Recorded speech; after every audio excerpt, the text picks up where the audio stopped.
الشيطان الرجيم بسم الله الرحمن الرحيم الحمد لله رب العالمين والصلاة والسلام على سيد الأنبياء والمرسلين أبي القاسم محمد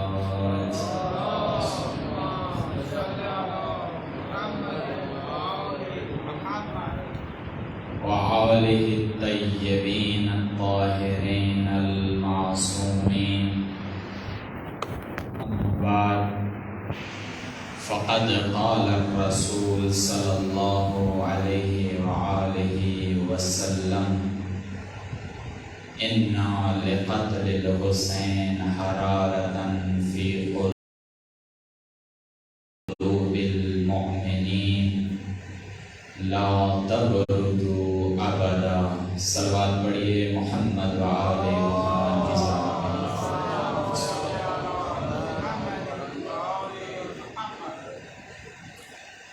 اپنی عبادات کی قبولیت کے لیے، گناہوں کی مغفرت کے لیے بآواز بلند صلوات.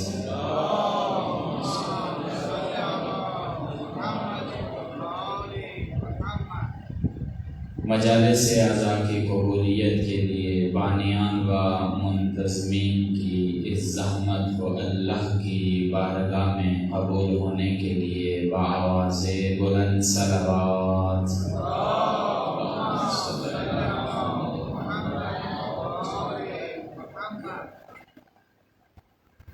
خداوند تعالی کی بہت بڑی توفیق ہے کہ خدا نے ہمیں مجالس اعضاء پڑھنے، سننے، سمجھنے کی توفیق بخشی ہے. یہ مجالس اعضاء انسان کے دل کے اوپر ایک بڑا اثر رکھتی ہیں.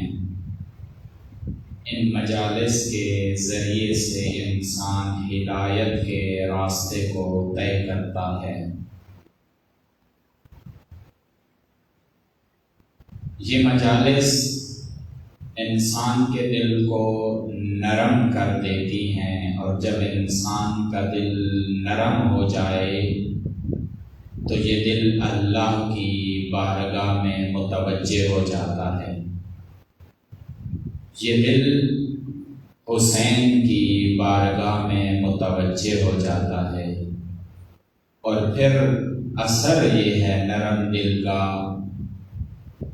کہ اس پر قرآن اثر کرتا ہے، اس پر اہل بیت کا کلام اثر کرتا ہے. اگر خدا نخواستہ انسان کا دل سخت ہو جائے، پتھر دل انسان ہو جائے، پھر کلام قرآن و اہل بیت انسان کے دل پر اثر نہیں کرتا. دلوں کی اقسام ہیں. ایک پتھر دل ہوتا ہے، ایک مردہ دل ہوتا ہے، ایک نرم دل ہوتا ہے. یہ جو سخت دل ہے، پتھر دل ہے، مردہ دل ہے، اب یہ دل اتنا پست ہو چکا ہے، اتنا نیچے جا چکا ہے کہ اب اس پر کوئی بات، کوئی نصیحت اثر نہیں کرتی ہے.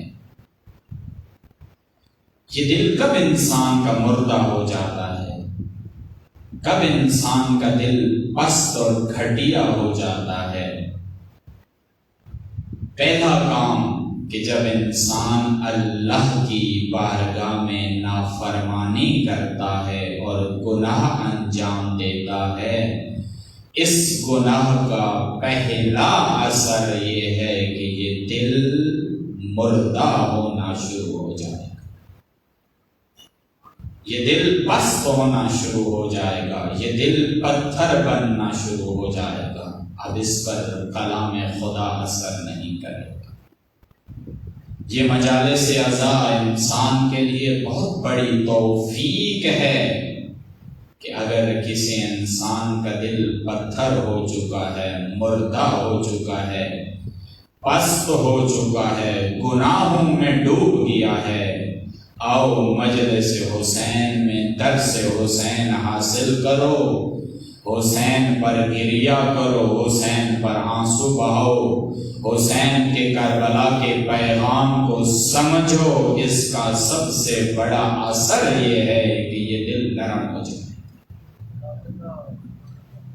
یہ دل نرم ہو جائے گا، اور نرم دل کے اوپر کلام خدا اثر کرتا ہے۔ سخت دل نہیں آتا اللہ کی بارگاہ میں، سخت دل کلام خدا کو حاصل نہیں کرتا، نرم دل ہمیشہ اللہ کی جانب متوجہ ہو جاتا ہے۔ کیوں اللہ نے بلایا ہے آؤ 5 وقت میں اللہ کے سامنے سجدہ ریز ہو جاؤ، اپنی دنیا کی معاملات کو چھوڑ دو، مشغولیات کو چھوڑ دو، آؤ اللہ کی بارگاہ میں، خدا کی بارگاہ میں خدا کو سجدہ کرو، گڑ گڑا کر اللہ سے دعا مانگو، رو کر آنسو بہا کر گریا کر کے۔ کیوں فرمایا؟ اس لیے کہ انسان کا دل نرم ہو جائے۔ سخت دل کو خدا پسند نہیں کرتا، سخت دل کو اہل بیت پسند نہیں کرتے، نرم دل انسان اللہ کی بارگاہ میں ہدایت کے راستے پر آ جاتا ہے۔ ایک انسان، ہمیں ایک واقعہ ملتا ہے تاریخ میں کہ ایک ایسا انسان جو سخت دل تھا، جو پتھر دل تھا، جو مردہ دل تھا، اور اس انسان کا کام کیا تھا؟ ہمیشہ گناہوں میں مشغول رہنا، ہمیشہ دنیا کے کاموں میں مشغول رہنا، اور اللہ کی بارگاہ میں یہ انسان کبھی بھی ایک سجدہ کرنے کے لیے تیار نہیں تھا۔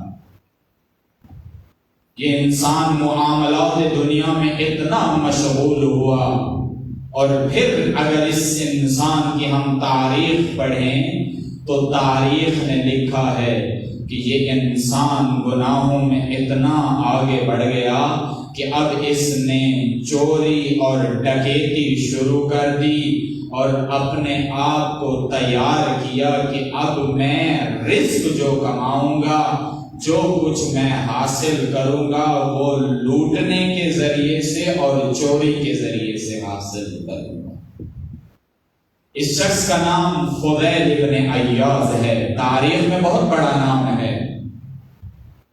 یہ وہ شخص ہے جو مردہ دل ہے، پست دل ہے، گمراہ ہے، صراط مستقیم سے ہٹ چکا ہے، چوریاں کر رہا ہے، ڈکیتیاں ڈال رہا ہے۔ اس طریقے سے یہ شخص زندگی گزار رہا ہے۔ زندگی کا ایک حصہ ان معاملات میں گزر گیا۔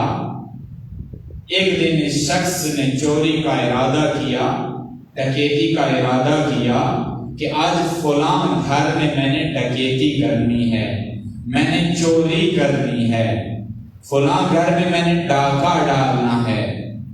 خوب اس نے ارادہ کیا، اور اس رات یہ اپنے گھر سے چلتا ہے تاکہ ڈکیتی کر سکے۔ تاریخ نے لکھا ہے کہ یہ شخص دیوار کے اوپر چڑھتا ہے تاکہ دیوار کی دوسری جانب جا کر گھر میں داخل ہو کر اس گھر کو لوٹ لے۔ توجہ ہے آپ کی، توجہ رکھیے گا، یہ واقعہ تاریخ کا بہت بڑا درس رکھتا ہے اپنے اندر۔ جب یہ دیوار کے اوپر چڑھا تو عجیب اتفاق ہے، جب خدا کسی کو ہدایت کے مقام پر لاتا ہے، جب خدا کسی کو ہدایت کرنا چاہتا ہے تو ایک موقع انسان کو ضرور دیتا ہے کہ اگر تو ہدایت کی راہ پر آنا چاہتا ہے آ جا، میں تیرے تمام گناہ معاف کر دوں گا۔ تو سچے دل سے اللہ کی بارگاہ میں توبہ کر لے، پھر خدا تیرے دل کو نرم بنا دے گا۔ پھر خدا تیرے دل کو مردہ پن سے نکال کر حیات عطا کرے گا۔ یہ دیوار پر چڑھتا ہے، اس نے آواز سنی، دیوار پر چڑھتے ہی کوئی ایک بندہ خدا رات کے اندھیرے میں کسی گھر میں بلند آواز سے کلام الہی کی تلاوت کر رہا تھا، اللہ کے کلام کی تلاوت کر رہا تھا، وہ کلام جو خدا نے ہماری ہدایت کے لیے نازل کیا، وہ کلام جس سے ہم نے دین و دنیا کو سمجھنا ہے، وہ کلام جس سے ہم نے اس دنیا میں اپنے لیے راستہ معین کرنا ہے۔ وہ ہدایت کا کلام جب کوئی شخص تلاوت کر رہا تھا تو یہ متوجہ ہوا کہ قرآن پڑھا جا رہا ہے، خود قرآن میں کیا کہا جا رہا ہے، عربی سمجھتا تھا یہ شخص، متوجہ ہوا اس بزرگ، اس شخص کی آواز کی طرف۔ وہ شخص تلاوت فرما رہا تھا اور ایک آیا پڑھی اس نے جو اس کے کانوں تک آیہ کریمہ پہنچی۔ وہ پڑھ رہا تھا أَلَمْ يَعْنَ لِلَّذِينَ آمَنُوا أَن تَخْشَعَ قُلُوبُهُمْ لِذِكْرِ اللَّهِ، کیا اہل ایمان کے لیے وہ وقت نہیں پہنچا ہے کہ اب ان کے دل اللہ کی بارگاہ میں نرم ہو جائیں؟ کیا اہل ایمان کے لیے وہ وقت نہیں پہنچا کہ اب ان کے دل اللہ کی بارگاہ میں آ جائیں اور وہ اپنے دلوں کو اللہ کی جانب متوجہ کر لیں؟ یہ آیات سننا تھا کہ فضیل ابن عیاض دیوار کے اوپر بیٹھ کر اللہ کی جانب متوجہ ہوتا ہے اور فرماتا ہے لبیک یا خدا، اے میرے اللہ میں حاضر ہو گیا ہوں۔ فضیل گناہوں سے نکل کر اللہ کی بارگاہ میں آ گیا ہے، فضیل چوری سے نکل کر اللہ کو حاضر ہو رہا ہے، فضیل ڈکیتی سے نکل کر اللہ کو لبیک کہہ رہا ہے، فرماتا ہے اے میرے اللہ، میں نے جتنے گناہ کیے ہیں میں یقیناً گناہوں میں مبتلا رہا ہوں، لیکن آج اس مقام پر فضیل اللہ سے یہ وعدہ کر رہا ہے کہ اے میرے اللہ، آج سے فضیل گناہ میں قدم نہیں رکھے گا۔ آج سے فضیل اللہ کی بارگاہ میں حاضر ہو رہا ہے۔ جب خدا کسی کو ہدایت بخشتا ہے تو ایک آیت نے فضیل پر اثر کیا۔ قرآن کہہ رہا ہے أَلَمْ يَعْنَ لِلَّذِينَ آمَنُوا أَن تَخْشَعَ قُلُوبُهُمْ لِذِكْرِ اللَّهِ، کیا اہل ایمان کے لیے وہ وقت نہیں آیا، کیا ان لوگوں کے لیے وہ وقت نہیں آیا جو اللہ پر ایمان رکھتے ہیں، جو رسول پر ایمان رکھتے ہیں، جو رسول کی شریعت پر ایمان رکھتے ہیں، کیا وہ وقت نہیں آیا کہ ان کے دل اللہ کی جانب متوجہ ہو جائے؟ یہ فضیل اترتا ہے دیوار سے، آتا ہے اللہ کی بارگاہ میں توبہ کرتا ہے، صدق کے دل سے توبہ کرتا ہے، اور یہ زمانہ ہے آپ کے اور میرے مولا امام جعفر صادق علیہ السلام۔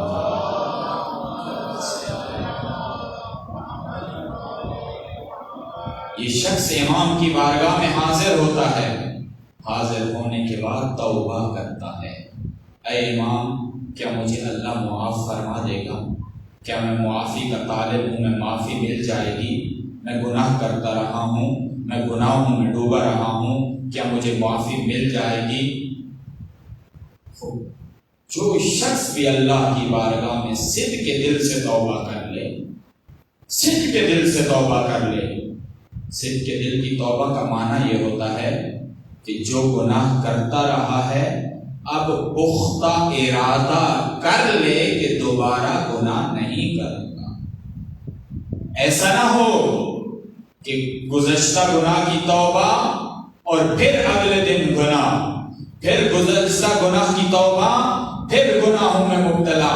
نہ میرے بھائی، میرے دوست، اگر صدق کے دل سے اللہ کی بارگاہ میں توبہ کرنی ہے تو پھر اپنے ساتھ یہ وعدہ کر، پھر اللہ سے وعدہ کر، پھر رسول سے وعدہ کر کہ اے میرے خدا، میں وعدہ کر رہا ہوں کہ جو گناہ انجام دیتا رہا ہوں تو میرے وہ گناہ معاف کر دے، آنے والی زندگی میں اپنی پوری کوشش کروں گا کہ اس گناہ کی جانب رجوع نہ کروں، اس گناہ کی طرف نہ جاؤں۔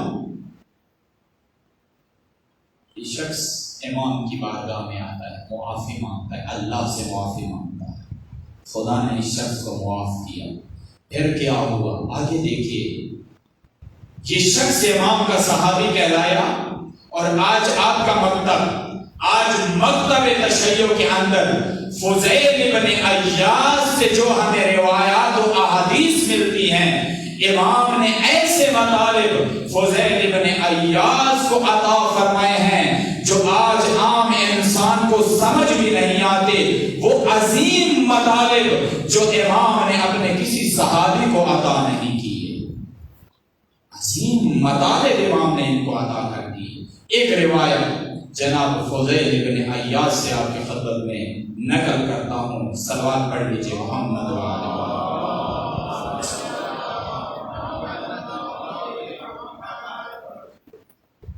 فرمایا امام علیہ السلام نے فرمایا، یا فضیل، العبودیت جوہرۃ کنہھا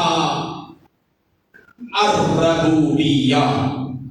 فرمایا اے فضیل، یہ جو تم عبادت کرتے ہو، یہ جو تم اللہ کی بارگاہ میں سجدہ کرتے ہو، یہ ظاہری تو عبادت ہے، ظاہراً تو تم اللہ کی عبادت کر رہے ہو، لیکن اس عبادت کا اختتام کیا ہے، اس عبادت کا نتیجہ کیا ہے، اس عبادت کا کنہ کیا ہے؟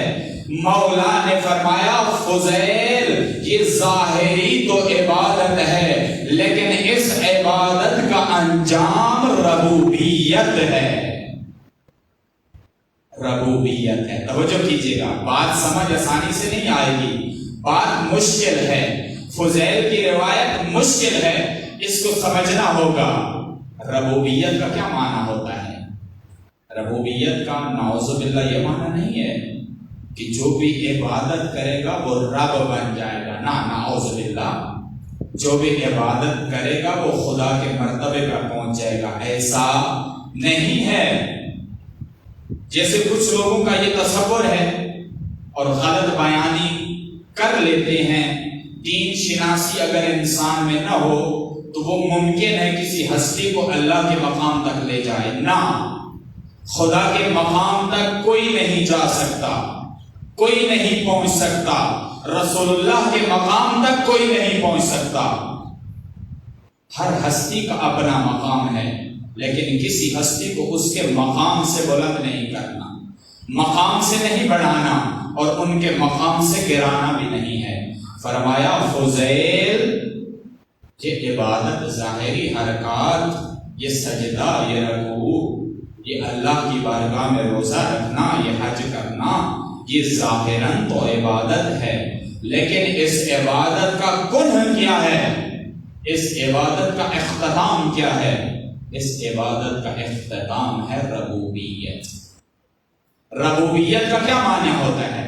ربوبیت کا معنی ہے تسلط، ربوبیت کا معنی ہے اختیار، ربوبیت کا معنی ہے صاحب اختیار۔ اب اگر کوئی شخص اللہ کی بارگاہ میں عبادت کر رہا ہے، خدا کی بارگاہ میں سجدے دے رہا ہے، تو اس عبادت کا اثر یہ ہوگا کہ یہ صاحب اختیار بن جائے گا، اس کے پاس اختیار آ جائے گا۔ کس چیز کا اختیار اس کے پاس آئے گا؟ اب اللہ اسے اختیار عطا کر رہا ہے کہ خدا نے جو تمہیں جسم عطا کیا ہے اس کے تم مالک بننا شروع ہو جاؤ گے۔ اللہ نے یہ جو جسم دیا ہے، جس مقصد کے لیے خدا نے تمہیں جسم عطا کیا ہے، بس اسی مقصد میں اس جسم کو استعمال کرنا، یہ ربوبیت کہلاتا ہے۔ یہ ربوبیت کہلاتا ہے، یہ اختیار کہلاتا ہے۔ خدا نے ہاتھ کیوں عطا کیے ہیں؟ گناہ کرنے کے لیے؟ نعوذ باللہ، نہ، اللہ کی امانت ہے صحیح راستے پر استعمال کرنا، گناہ میں استعمال نہ کرنا۔ خدا نے زبان کیوں دی ہے؟ صحیح راستے پر استعمال کرنا، کسی کو گالی گلوچ نہ کہنا، کسی کو برا بھلا نہ کہنا۔ کان خدا نے کیوں دیے ہیں؟ گانے سنتے رہو، بری بات کو سنو نہ، خدا نے اچھی بات سننے کے لیے کان عطا کیے ہیں۔ خدا نے جسم عطا کیا ہے، جس مقصد کے لیے خدا نے جسم عطا کیا ہے اسی مقصد کے لیے اس جسم کو استعمال کرنا یہ حق ہے۔ اور یہی مولا امام فرما رہے ہیں کہ اے فضیل، اگر تو عبادت کرے گا تو پھر تیرا یہ جو جسم خدا نے تجھے عطا کیا ہے اس جسم کا تو مالک بن جائے گا، اس جسم کو غلط جگہ پر استعمال نہیں کرے گا، جہاں حق ہے اس جسم کو استعمال کرنے کا وہاں استعمال کرے۔ پہلا اختیار، پہلی ربوبیت جو انسان کو ملتی ہے عبادت سے، مجلس میں، نماز سے، روزے سے، حج سے، زکوٰۃ سے، خمس سے، کہ انسان کو اپنے جسم کا اختیار مل جاتا ہے۔ پھر انسان گناہ کی طرف نہیں جاتا، پھر تقوی کی طرف آتا ہے، پھر تقوی اپنے پاس رکھتا ہے۔ دوسرا اختیار پہلے مقام سے بلند مقام ہے، پہلے مرحلے سے بلند مرحلہ ہے کہ اگر کوئی انسان اپنے جسم کا اختیار حاصل کر لے اس عبادت کے ذریعے سے، پھر خدا اسے بلند مقام عطا کرتا ہے، اور وہ بلند مقام ہے اپنے خیالات پر کنٹرول رکھنا، اپنے خیالات کو بھی اختیار میں لے لینا۔ خوب ہمارے خیال ہمارے اختیار میں ہیں، ممکن ہے ہم کہتے ہیں کہ میرا خیال میرے اختیار میں ہے، میں جو سوچوں وہی سوچتا ہوں، لیکن بعض اوقات ایسا نہیں ہوتا۔ میں جو سوچ رہا ہوتا ہوں اسی سوچ کے اندر اور بہت ساری سوچیں داخل ہو جاتی ہیں۔ تو میں نماز میں آیا، میں نے تکبیرۃ الاحرام کہی، اللہ اکبر، میری سوچ اڑ کے کسی اور مقام پہ چلی گئی، فوراً، ایک سیکنڈ بھی نہیں لگا، ایک سیکنڈ سے کم وقت میں میری سوچ فوراً ایک مقام پہ چلی گئی، پھر وہاں سے یہ سوچ نکل کے ایک اور مقام پہ گئی، اور یہی ہوتا رہا، نماز مکمل ہو گئی، نماز مکمل۔ کیوں؟ کیونکہ سوچ کا اختیار موجود نہیں ہے، سوچ کنٹرول میں نہیں ہے، خیال کنٹرول میں نہیں ہے، ذہن کنٹرول میں نہیں ہے۔ جس نے جسم پر کنٹرول حاصل کر لیا ہے اب وہ اگلے مقام پر چلا جائے۔ کس مقام پر؟ کہ اب وہ خیالات کو کنٹرول کرے، اب وہ خیال کو اپنے اختیار میں لے لے۔ یہی ربوبیت ہے، یہ نماز کا اثر ہے، یہ دوسرا مقام ہے جو انسان کو خدا عطا کرتا ہے۔ اور امام صادق فضیل کو یہ روایت نقل کر رہے ہیں کہ اے فضیل، اب تم نے یہ مقامات طے کرنے ہیں، تم جس راستے سے ہو کر آ رہے ہو اب ان راستوں کو طے کرو، اب ان راستوں کو عبور کرو۔ یہ راستے عبودیت سے عبور ہوتے ہیں، عبد بننے سے عبور ہوتے ہیں۔ اللہ کا عبد بننا ہماری ذمہ داری ہے، خدا کا بندہ بننا ہماری ذمہ داری ہے۔ خدا نے بھیجا ہے، تم بندے بنو، مالک نہ بنو، بندے بنو۔ جیسے آپ کے اور میرے مولا امام علیہ السلام اس بات پر فخر کرتے ہیں کہ اے میرا مولا، اے میرے آقا، اے میرے خدا، میرے پروردگارا، میں اس بات پر فخر کرتا ہوں کہ علی تیرا عبد ہے، علی تیرا بندہ ہے۔ علی فخر محسوس کس بات پر کرتے ہیں؟ اللہ کے عبد ہونے پر، اللہ کا غلام بننے پر علی فخر محسوس کرتے ہیں۔ اب جس بات پر علی فخر کر رہے ہیں، کوئی آئے اور کہے کہ نہیں علی عبد نہیں ہے، علی مالک ہے، نہ میرے بھائی علی سے پوچھ، علی مالکیت پسند نہیں کرتے، علی عبد ہونا پسند کرتے ہیں، علی غلام ہونا پسند کرتے ہیں۔ اللہ کی بارگاہ میں علی غلامی چاہتے ہیں، علی عبودیت کرتے ہیں، علی عبد ہیں اللہ کی بارگاہ میں، مالک نہیں ہیں۔ مالکیت کا تصور علی نے نہیں دیا، اور ایک ایک مقام پر علی کی زندگی پڑھی عبودیت نظر آتی ہے، عبودیت نظر آتی ہے۔ علی بار بار مسجد میں موجود ہیں، مسجد میں وہ آتا ہے جو عبد ہوتا ہے۔ علی بار بار روزے کی حالت میں موجود ہیں، روزہ وہ رکھتا ہے جو عبد ہوتا ہے۔ علی تقوی کی حالت میں موجود ہیں، تقوی وہ اپناتا ہے جو عبد ہوتا ہے۔ عبودیت بہت ضروری عنصر ہے انسان کی زندگی میں۔ اگر عبودیت نکل جائے تو پھر یہ انسان سخت دل بن جاتا ہے، پھر مردہ دل یہ انسان بن جائے گا۔ عبودیت نہیں ہے، سجدہ نہیں ہے، توفیق سجدہ نہیں ہے، گریہ نہیں ہے، آنسو نہیں ہے، درس نہیں ہے، اہل بیت کا پیغام نہیں ہے، قرآن نہیں ہے، دل سخت ہو جائے گا، دل نرم نہیں ہوگا۔ اور جب دل نرم ہو جائے کلام اہل بیت اثر کرتے ہیں، جب دل نرم ہو جائے اللہ کا کلام اثر کرتا ہے۔ ایک مثال آپ کو دیتا ہوں نرم دل کی، صلوات پڑھیے محمد و آل محمد کی۔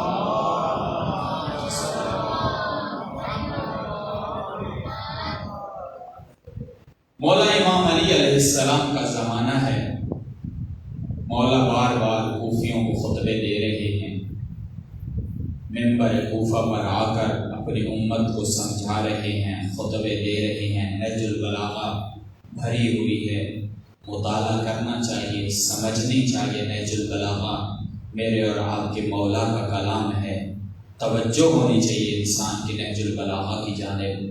ایک خطبہ ہے نہج البلاغہ میں، خطبۃ الحمام، خطبۃ المتقین۔ شاید آپ نے سنا ہوگا کہ مولا نے ایک شخص کو خطبہ دیا، فقط ایک شخص کو، زیادہ افراد نہیں تھے، ایک مجمع کثیر نہیں تھا، زیادہ افراد نہیں ہیں، مولا امام علیہ السلام نے ایک شخص کو خطبہ دیا، اور اس کا نام ہے خطبۃ المتقین۔ کیوں نام ہے؟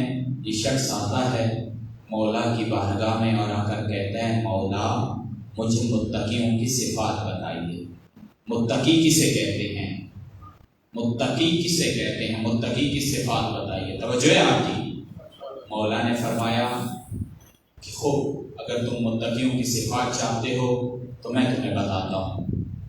مولا نے کچھ صفات متقیوں کی بیان فرمائی کہ متقی فلاں کو کہتے ہیں، متقی فلاں کو کہتے ہیں۔ مولا خاموش ہو گئے۔ یہ شخص جو دیکھتا ہے کہ بس اتنی ہی متقیوں کی صفات ہیں، اس کے آگے متقیوں کی صفات نہیں ہیں، کہتا ہے مولا مجھے اور متقیوں کی صفات عطا کیجیے۔ معلوم تھا نا کہ میں کون سے در پہ آ گیا ہوں؟ علم کے در پہ آ گیا ہوں، باب العلم کے پاس آ گیا ہوں۔ میں جتنا پوچھتا جاؤں گا اتنا علم عطا ہوتا جائے گا۔ کہتے ہیں مولا اور صفات بتائیے۔ تاریخ نے لکھا ہے مولا نے اور صفات بتائیں اور مولا خاموش ہو گئے۔ پھر یہ شخص تقاضا کرتا ہے کہ مولا اور صفات بتائیے۔ اب دیکھیے سیرت کیا ہے امام کی اور امام کے صحابی کی، کہ جب دل تڑپ رہا ہو، جب دل علم چاہتا ہو، جب دل تقوی چاہتا ہو، تو پھر وہ دل بیٹھتا نہیں ہے، وہ دل خاموش نہیں رہتا، وہ دل اپنے مقام تک پہنچتا ہے، وہ دل جو حاصل کرنے کے لیے آیا وہ حاصل کرے گا۔ جب مولا نے دیکھا یہ پھر تقاضا کر رہا ہے، یہ پھر چاہتا ہے میں اسے اور متقیوں کی صفات بتاؤں، اب مولا نے سمجھ لیا کہ یہ سچا پیاسا ہے، یہ جھوٹا پیاسا نہیں ہے، یہ واقعی چاہتا ہے۔ اب باب العلم کا علم پھوٹا، اب علم آیا اور مولا نے متقیوں کی صفات بیان کرنا شروع کیا۔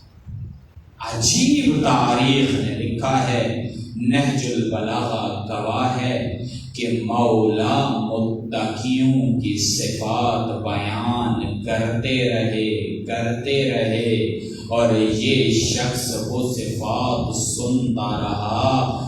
عجب کیا ہوا کہ مولا جب اوج تقوی پر پہنچے تو اس شخص کے منہ سے ایک بلند آواز سے چیخ نکلی اور چیخنے کے بعد اس کی روح پرواز کر گئی۔ مولا نے فرمایا، اے شخص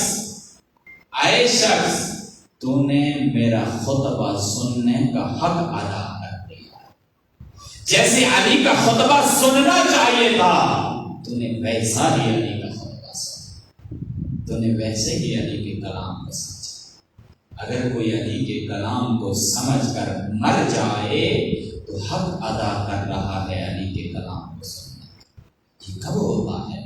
جب دل نرم ہو جائے، جب دل متوجہ ہو اللہ کی بارگاہ میں، ورنہ تو مردہ شخص و مردہ قلب وہ ہوتا ہے جس پر کلام علی اثر نہیں کرتا، جس پر کلام اہل بیت اثر نہیں کرتا۔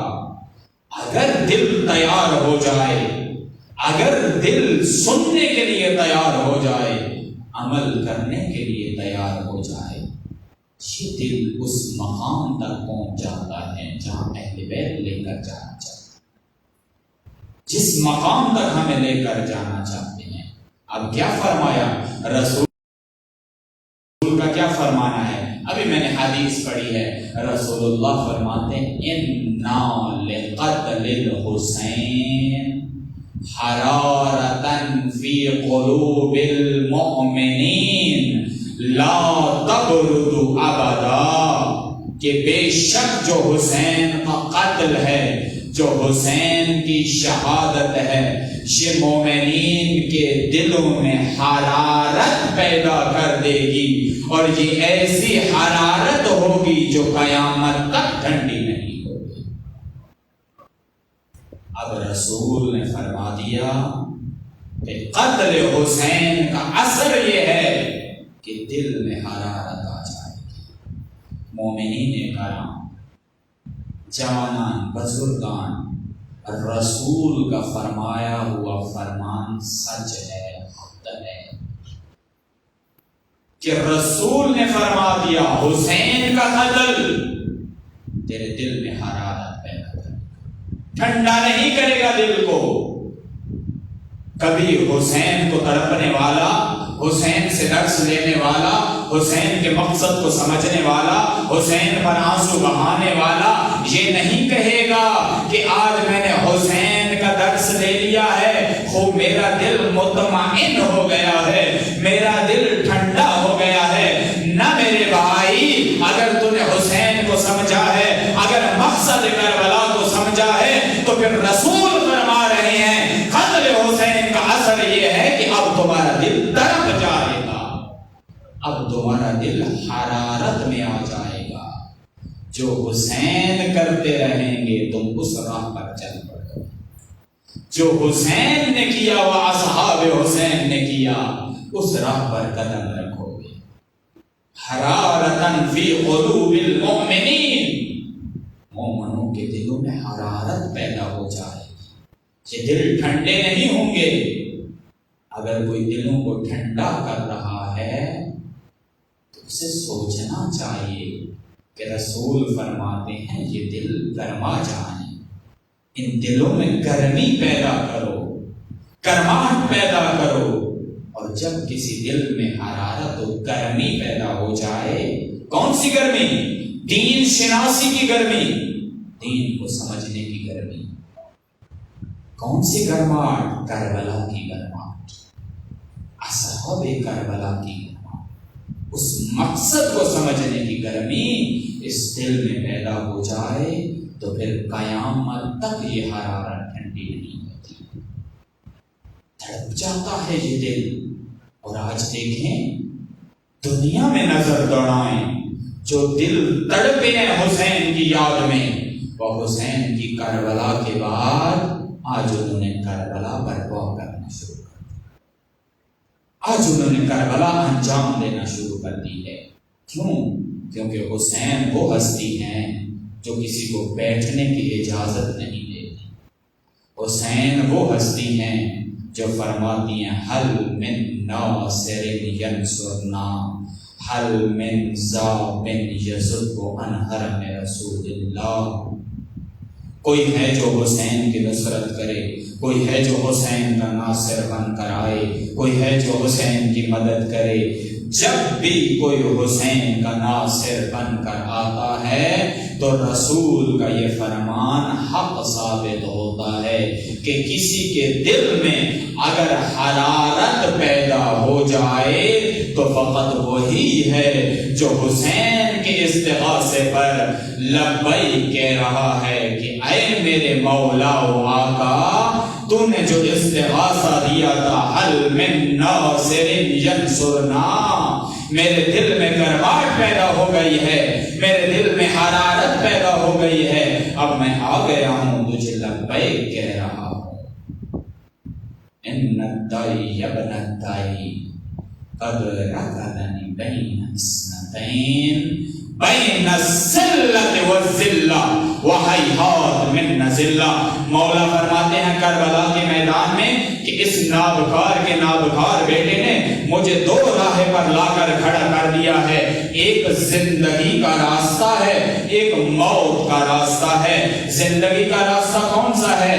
جس میں حسین بچ جائے گا، حسین کا خاندان بچ جائے گا، حسین کو مصیبت نہیں ملے گی.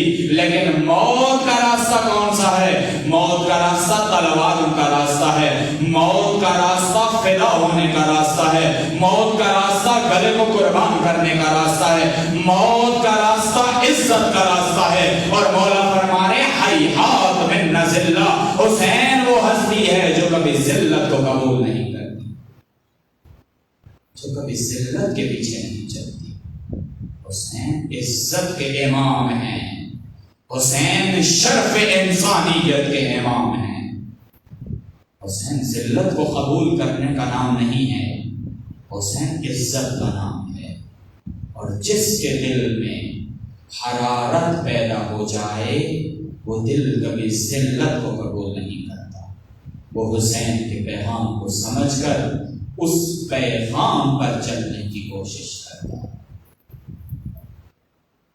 حسین کا راستہ اختیاری راستہ ہے، حسین کا راستہ اپنانے والا راستہ ہے.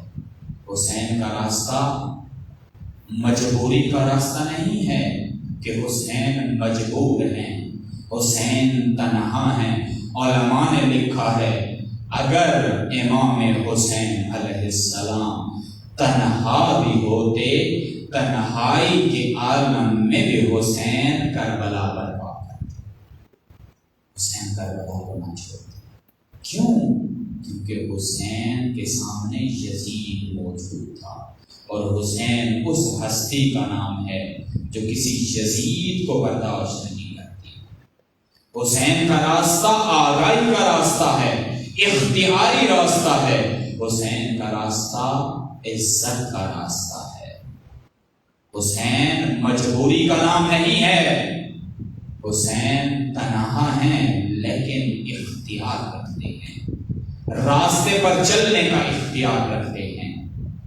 اور امام علیہ السلام نے جو راستہ انتخاب کیا اسی راستے کی صدا آخر پر دے کر گئے ہیں. حل من ناصر ینصرنا. کوئی ہے جو حسین کو پانی پلائے؟ نہ. کوئی ہے جو حسین کو تلواروں سے بچائے؟ نہ. کون ہے جو حسین کا ناصر بن کر آئے؟ کون ہے جو حسین کے اصحاب کی طرح کردار بنائے؟ کون ہے جو اپنا فریضہ مقرر کرے اور حسین کے راستے پر چلے؟ اصحاب حسین کتنے باعظمت اصحاب ہیں، کتنے باوقار اصحاب ہیں کہ حسین فرماتے ہیں چلے جاؤ، جانے کے لیے تیار نہیں۔ کیوں؟ کیونکہ دلوں میں حرارت پیدا ہو چکی ہے، دل آمادہ ہو چکے ہیں حسین کی بارگاہ میں۔ یہ دل اب حسین کو لبیک کہہ رہے ہیں، یہ دل پیچھے نہیں ہٹ رہے، حسین کی بارگاہ میں لبیک کہہ۔ اور جو دل اللہ کی بارگاہ میں لبیک کہہ دے، حسین کو لبیک کہہ دے، وہ دل کبھی اپنی ذمہ داری سے غافل نہیں ہوتا۔ اس پر جتنی مشکلات آ جائیں وہ تیار ہوتا ہے ان مشکلات کو برداشت کرنے کے لیے۔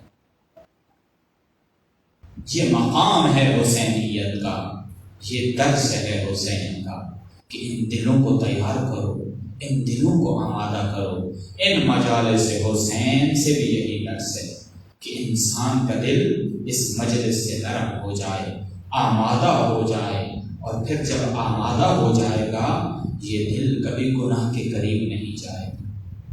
یہ دل کبھی جب حسین کو امام مانتا ہے پھر گناہ کی طرف نہیں جائے گا، پھر بدکاری کی طرف نہیں جائے گا، پھر برے کام کی طرف نہیں جائے گا، پھر ہمیشہ اس کے دل میں حسین بستا ہے۔ پھر اس دل میں جب حسین رہتا ہے گناہ نہیں آئے گا، خلل فعل انجام نہیں دے گا۔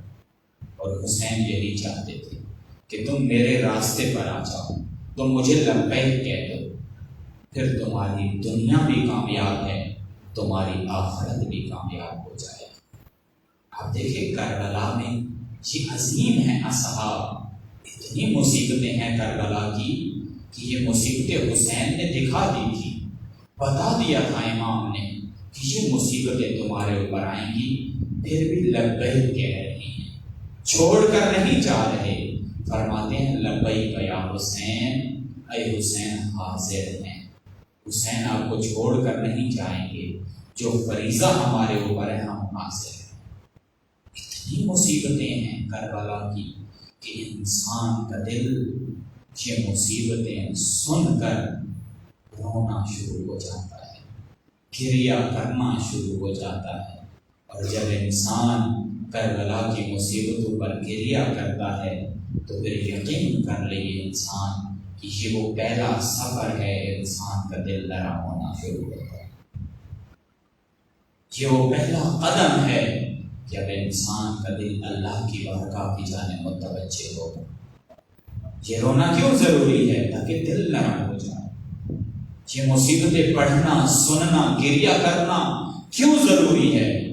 تاکہ اپنے آپ کو اللہ کی بارگاہ میں لے آئے، اپنے آپ کو حسین کی بارگاہ میں متوجہ کریں۔ اس لیے رونا ضروری ہے۔ اس رونے کا جو ثواب ذکر کیا ہے، مقصد ہے اس رونے کا، وہ مقصد حاصل کرنا ہے۔ کربلا کی بہت بڑی مصیبتیں ہیں۔ فقط کربلا میں امام حسین علیہ السلام کی شہادت تک یہ مصیبتیں نہیں ہیں، بلکہ حسین کی شہادت کے بعد عجیب مصیبتیں۔ اتنا شقی القلب ہے یہ دشمن، اتنا خبیث ہے یہ دشمن، اتنا لعین ہے یہ دشمن کہ حسین کو قتل کرنے کے بعد، اصحاب حسین کو قتل کرنے کے بعد یہاں ظلم کی انتہا نہیں ہوئی، بلکہ اس نے اپنا ظلم جاری رکھا۔ عجیب، انسان کا دل سوچ نہیں سکتا کہ اتنا ظلم انہوں نے کر دیا۔ حسین شہید ہو رہے ہیں، لعین عمر سعد نے حکم دیا کہ اب جاؤ اور جا کر ان خیموں کو لوٹو، جاؤ خیموں کو لوٹو۔ عجیب، کیا ان کو بچے نظر نہیں آتے تھے؟ کیا ان کو بیویاں نظر نہیں آتی تھی؟ کیا خواتین ہیں خیموں میں اور تم اپنے لشکر کو حکم دے رہے ہو کہ جا کر خیموں کو لوٹ لو؟ عجیب منظر ہے۔ ایک روایت بیان کرتا ہوں لوٹنے کی۔ جناب فاطمہ بنت حسین ایک روایت نقل کرتی، فرماتی ہیں ہمیں کیسے لوٹا گیا، ہمیں کس طریقے سے لوٹا گیا، ہماری چادروں اور مکروں کو کیسے لوٹا گیا۔ فرماتی ہیں یہ شخص آئے گھوڑوں پر سوار ہو کر ہمیں لوٹنا شروع کیا۔ فاطمہ بنت حسین نے فرمایا یہ لعین ہمیں ہاتھ سے نہیں لوٹ رہے تھے بلکہ نیزے اور تلوار سے لوٹ رہے تھے۔ جناب فاطمہ بنت حسین فرماتی ہیں ایک لعین میرے قریب آیا، گھوڑے پر سوار ہو کر اپنے نیزے کے ذریعے سے اس نے میری چادر کو لوٹنا چاہا۔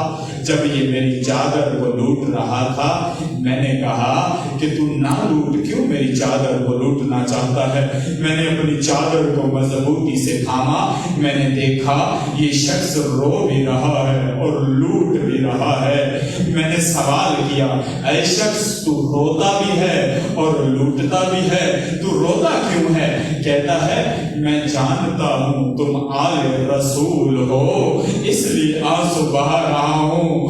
فاطمہ بنت حسین فرماتی ہے پھر تو لوٹ کیوں رہا ہے؟ تو یہ لعین کہتا ہے لوٹ اس لیے رہا ہوں اگر میں نے نہ لوٹا کوئی اور لوٹ کے لے جائے، کوئی اور لوٹ کے لے جائے گا۔ یہ لعین فاطمہ بنت حسین کی چادر کو لوٹتا ہے اور لوٹ کر چلا جاتا ہے۔ حسین کی یہ شہزادی کتنی باوقار شہزادی ہے، پردہ سر سے اترتا ہے، کربلا کی سرزمین پر بیٹھ جاتی ہے، اپنے سر کو اپنے زانوں میں چھپا لیتی ہے، کہیں کوئی لعین میرے سر کو نہ دیکھ لے، کہیں کوئی لعین میرے بالوں کی طرف نگاہ نہ کرے۔ بس فاطمہ بنت حسین نے اپنے سر کو اپنے زانوں میں چھپا لیا۔ فرماتی ہے میں چیخ و پکار سنتی رہی، یہ لعین خیموں کو لوٹتے رہے۔ جب لوٹ ختم ہو گئی فرمایا ایک ہاتھ میرے کندھے پر آیا اور ہاتھ نے آواز دی، آواز آئی بیٹی فاطمہ اب اٹھ جاؤ، لوٹنے والے چلے گئے، لوٹ کر چلے گئے۔ فرمایا میں پہچان گئی، پھوپھی اماں نے آواز دی، زینب نے آواز دی فاطمہ اٹھ جائیے، لوٹنے والے چلے گئے، چھوڑ کر چلے گئے۔ فاطمہ نے اپنا سر زانوں میں رکھ کر کیا فرمایا؟ فرمایا پھوپھی اماں فاطمہ اس وقت اٹھے گی جب فاطمہ کو چادر مل جائے گی، جب فاطمہ کی سر پہ چادر آ جائے گی۔ کیا فرمایا؟ فرمایا پھوپھی اماں ایک چادر تو لا کر دے دو، میں اپنا سر ڈھانپ لوں۔ پھوپھی اماں نے فرمایا بیٹی فاطمہ ایک مرتبہ میری طرف نگاہ کر دو، میں کوشش کروں گی تمہیں چادر لا کے دے دوں۔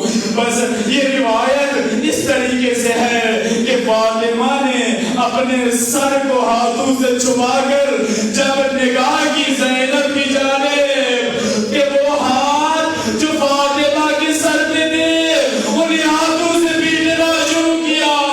فرمایا پھوپھی اماں یہ لعین آپ کی چادر لے کر چلے گئے، فاطمہ کی چادر لے گئے، زینب کی چادر لے کر چلے، زینب کی چادر لوٹ کر چلے گئے۔ فقط اتنا نہیں ان لعینوں نے جب یہ چادر لوٹی پھر بیویوں کو چادر نہیں دی گئی، نہ جانے کیسے زینب نے کوفہ کے دربار میں، کوفہ کے دربار میں بغیر چادر کے خطبے دیے، نہ جانے کیسے زینب نے شام کے بازار میں خطبے دیے۔ وہ زینب جو اپنے سر سے کبھی چادر نہیں اتارتی، وہ زینب اب کوفہ میں خطبے دے رہی ہے، وہ زینب اب شام میں خطبے دے رہی ہے۔ اللہ لعنت اللہ